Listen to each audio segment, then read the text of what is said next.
Assalamualaikum warahmatullahi wabarakatuh. Hai teman-teman semuanya. Pada video kali ini, Ibu akan membahas materi Fisika SMA kelas 12, yaitu tentang teori relativitas khusus. Yuk, langsung aja disimak baik-baik ya. Nah, ada yang tahu nggak sih teman-teman apa yang dimaksud dengan teori relativitas itu? Oke, sebelum kita masuk ke materinya, coba kita identifikasi dulu yuk ayat Al-Quran di bawah ini, yaitu surat Al-Hajj ayat 47, di mana artinya adalah, dan mereka meminta kepadamu agar azab itu disegerakan, padahal Allah sekali-kali tidak akan menyalahi janjinya. Sesungguhnya sehari di sisi Tuhanmu adalah seperti 1000 tahun menurut perhitunganmu. Nah, dari ayat ini dijelaskan bahwa satu hari di sisi Tuhanmu itu maksudnya di akhirat ya, itu sama dengan 1000 tahun menurut perhitunganmu. Jadi satu hari di akhirat itu sama dengan 1000 tahun di dunia. Nah, jadi pada ayat ini dijelaskan bahwa satu hari di dunia dan satu hari di akhirat itu berbeda ya. Jadi kan kalau satu hari di dunia itu hanya 24 jam, sangat singkat sekali. Tetapi kalau di akhirat, satu hari di akhirat itu sama dengan 1000 tahun di dunia. Bisa kalian bayangkan berapa lamanya ya. Nah, kok bisa sih waktu di dunia dan di akhirat berbeda? Nah, jadi waktu itu sifatnya relatif ya, dapat berubah-ubah. Jadi waktu itu dipengaruhi oleh kecepatan. Nah, bisa jadi kecepatan kita di dunia dan di akhirat itu berbeda, makanya waktu yang dihasilkan juga berbeda. Seperti itu ya.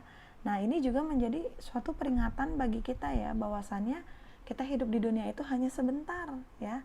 Tadi ya, satu harinya aja hanya 24 jam, hanya singkat sekali. Sedangkan di akhirat nanti satu harinya sama dengan 1000 tahun. Bayangin deh kalau misalkan 2 hari 3 hari sama aja berapa? 2000 tahun, 3000 tahun, lama banget ya.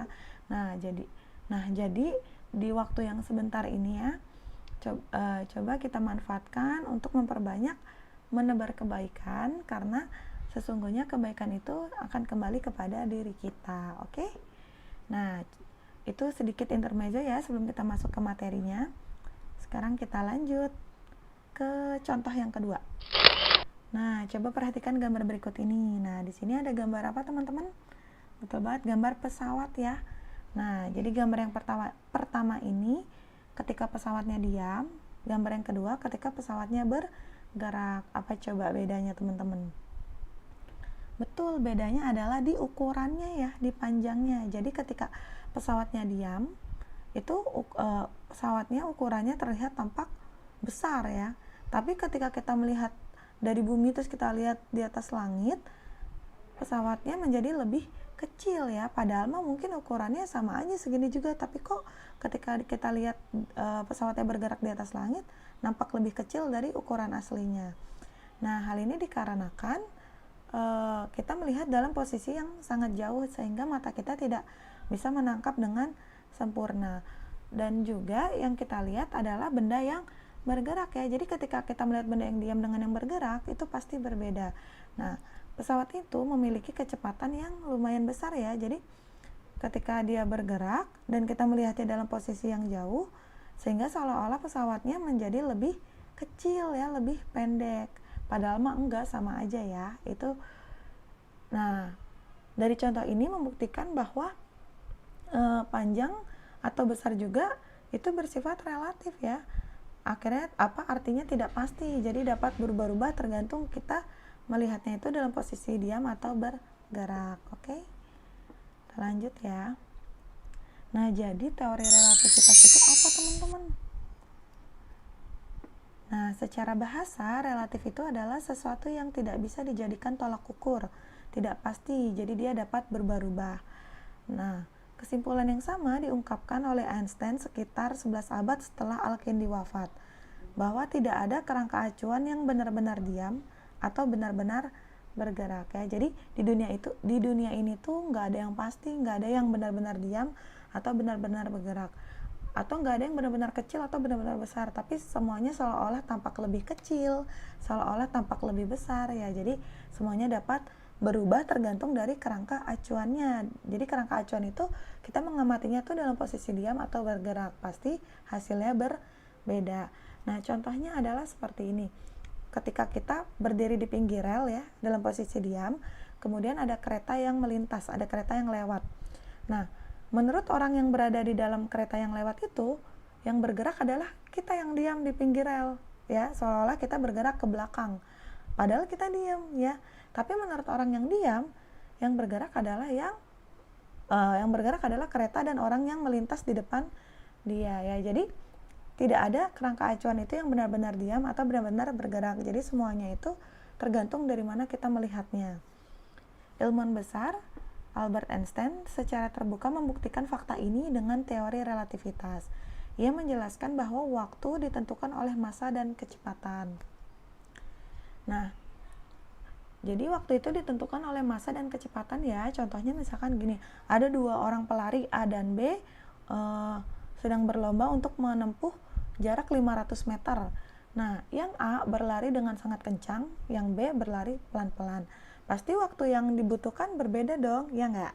Nah, jadi ketika pelari A berlari dengan sangat kencang, pasti waktu yang ditempuh menjadi lebih sedikit, lebih kecil ya. Tetapi kalau yang pelari B, dia larinya dengan sangat lamban, pelan-pelan, pasti waktu yang ditempuh juga semakin besar ya. Jadi waktu itu dipengaruhi oleh kecepatan dan massa.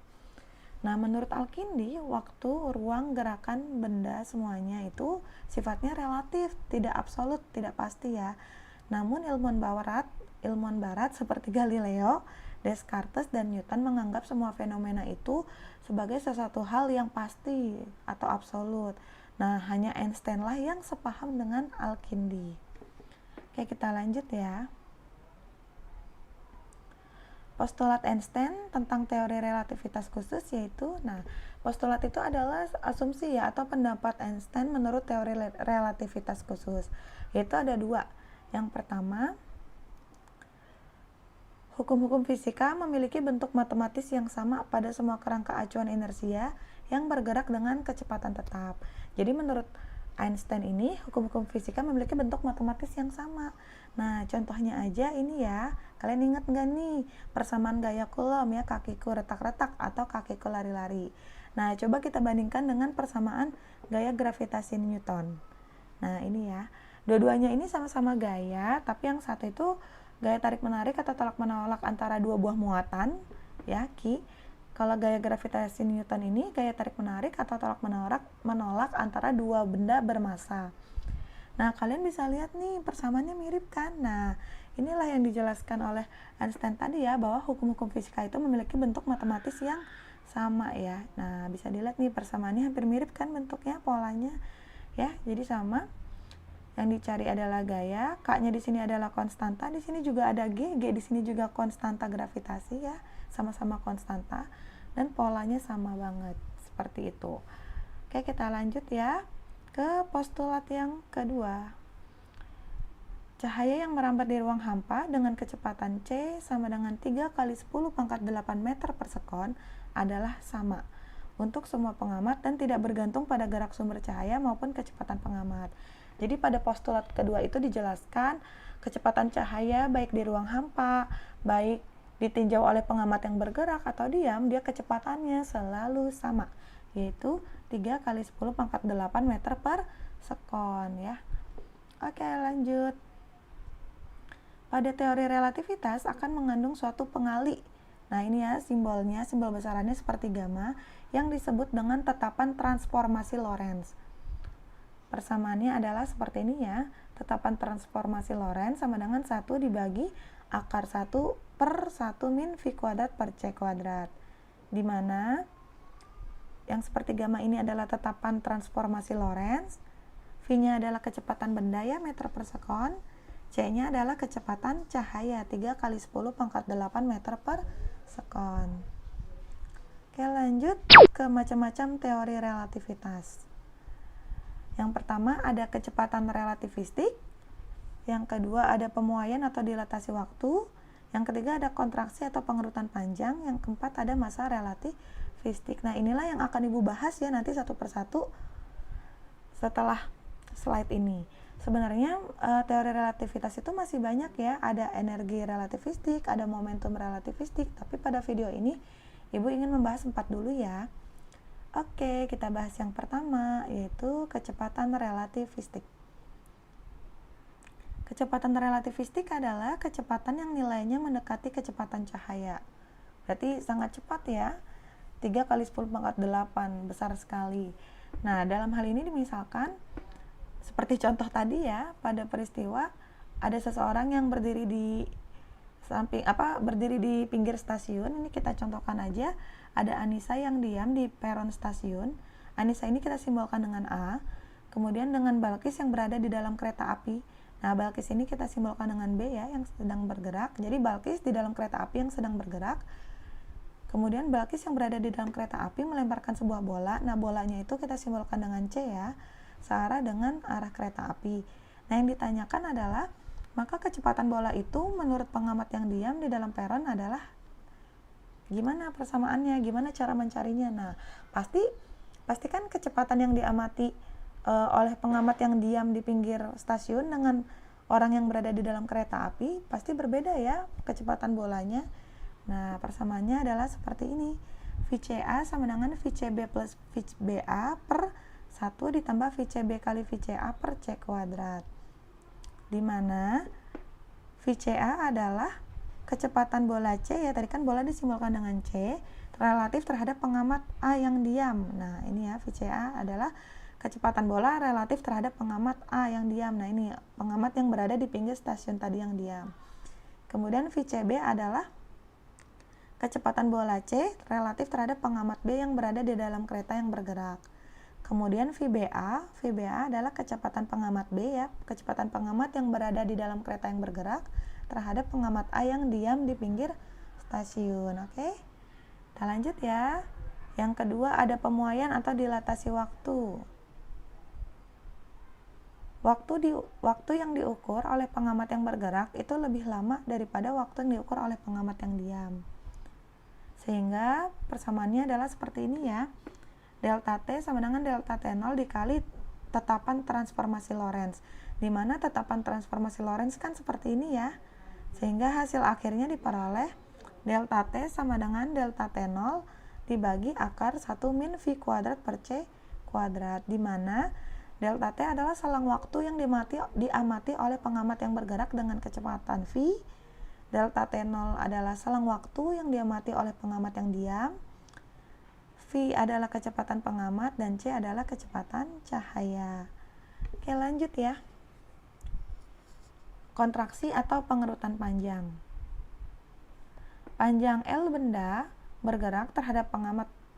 Panjang L benda yang bergerak terhadap pengamat kelihatannya lebih pendek daripada panjang L0 bila diukur dalam keadaan diam terhadap pengamat. Nah, ini seperti contoh awal tadi teman-teman yang pesawat. Jadi, ketika kita melihat benda yang bergerak dengan benda yang diam, pasti benda yang bergerak itu akan tampak lebih pendek atau lebih kecil ya. Nah, peristiwa ini disebut dengan pengerutan panjang atau pengerutan Lorentz, seperti itu. Persamaannya adalah seperti ini ya.